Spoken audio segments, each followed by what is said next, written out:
തൻ്റെ ആഴത്തിലുള്ള ചിന്തകളും ആശയങ്ങളും അദ്ദേഹം സർവ്വലോകജ്ഞാനിയായ അള്ളാഹുവുമായി പങ്കുവച്ചിരുന്നു. അതുപോലെയുള്ള ഒരു രാത്രിയിൽ അടുത്തൊന്നും ആരും ഇല്ലാതിരുന്ന സമയത്ത് അള്ളാഹുവിൻ്റെ മലക്ക് മുഹമ്മദ് നബി സ്വല്ലല്ലാഹു അലൈഹി വസല്ലമയുടെ മുന്നിൽ പ്രത്യക്ഷപ്പെട്ടു. മലക്കിനെ കണ്ടപ്പോൾ പ്രവാചകൻ ആശ്ചര്യപ്പെട്ടു. അദ്ദേഹത്തിന് സ്വന്തം കണ്ണുകളെ വിശ്വസിക്കാൻ കഴിഞ്ഞില്ല. മലക്ക് അദ്ദേഹത്തോട് വായിക്കാൻ ആവശ്യപ്പെട്ടു. പഠിക്കാൻ പോയിട്ടില്ലാതിരുന്ന പ്രവാചകന് എങ്ങനെ വായിക്കാനാകും? എനിക്ക് വായിക്കാൻ അറിയില്ല എന്ന് പ്രവാചകൻ മലക്കിനോട് പറഞ്ഞു.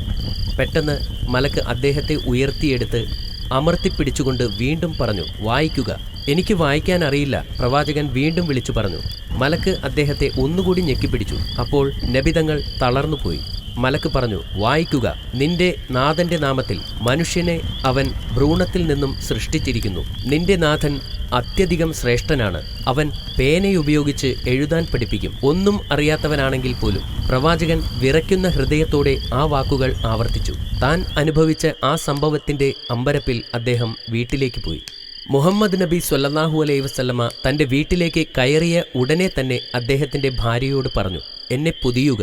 ഇത് പറയുമ്പോൾ അദ്ദേഹം ഭയന്ന് വിറയ്ക്കുകയായിരുന്നു.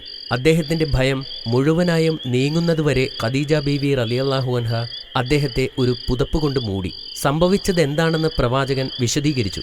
അദ്ദേഹം പൂർത്തിയാക്കിയപ്പോൾ ഭാര്യയോട് ചോദിച്ചു, എനിക്ക് ഭ്രാന്തായെന്ന് തോന്നുന്നുണ്ടോ? അത്തരം ഒരു കാര്യം സംഭവിക്കില്ല. അവർ മറുപടി നൽകി, അള്ളാഹു അത് തടയും. അങ്ങ് പറയുന്നത് സത്യമാണ്.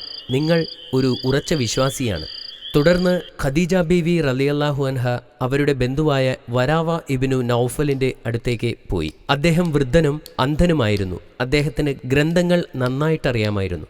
അദ്ദേഹം ഗ്രന്ഥങ്ങൾ അറബിയിലേക്ക് വിവർത്തനം ചെയ്തിരുന്നു. പ്രവാചകന് സംഭവിച്ച കാര്യം അവർ അദ്ദേഹത്തോട് പറഞ്ഞപ്പോൾ അദ്ദേഹം പരിശുദ്ധൻ പരിശുദ്ധൻ എന്ന് പറഞ്ഞു. ഇത് മൂസാ നബി അലൈഹിസ്സലാമിന്റെ അടുക്കൽ വന്ന പരിശുദ്ധാത്മാവാണ്. അദ്ദേഹം തൻ്റെ ജനത്തിനു വേണ്ടി പ്രവാചകനാകും. ധീരനായിരിക്കാൻ അദ്ദേഹത്തോട് പറയുക. അദ്ദേഹം തുടർന്നും വെളിപ്പെടുത്തലുകൾ സ്വീകരിച്ചുകൊണ്ടിരിക്കുന്നു. അത് അദ്ദേഹം ഓർത്തുവയ്ക്കുകയും അനുയായികൾക്ക് അത് ആട്ടിൻ തോലിൽ എഴുതി സൂക്ഷിക്കുകയും ചെയ്തു. അള്ളാഹുവിൽ നിന്നുള്ള സന്ദേശം ജനങ്ങൾക്കും കേൾപ്പിക്കണമെന്ന് അദ്ദേഹത്തിന് അറിയാമായിരുന്നു. അങ്ങനെ അള്ളാഹു പറഞ്ഞ കാര്യങ്ങൾ അദ്ദേഹം ജനത്തോട് പ്രസംഗിച്ചു തുടങ്ങി. പ്രവാചകന്റെ ആദ്യത്തെ കുറച്ചു വർഷങ്ങളിൽ പ്രവാചകൻ തൻ്റെ കുടുംബത്തോടും അടുത്ത സുഹൃത്തുക്കളോടുമായിരുന്നു പ്രസംഗിച്ചിരുന്നത്. അദ്ദേഹത്തിൻ്റെ ഭാര്യ ഖദീജ ബീവി റളിയല്ലാഹു അൻഹ ആയിരുന്നു ആദ്യമായി ഇസ്ലാമിലേക്ക് മാറിയ വനിത. അദ്ദേഹത്തിൻ്റെ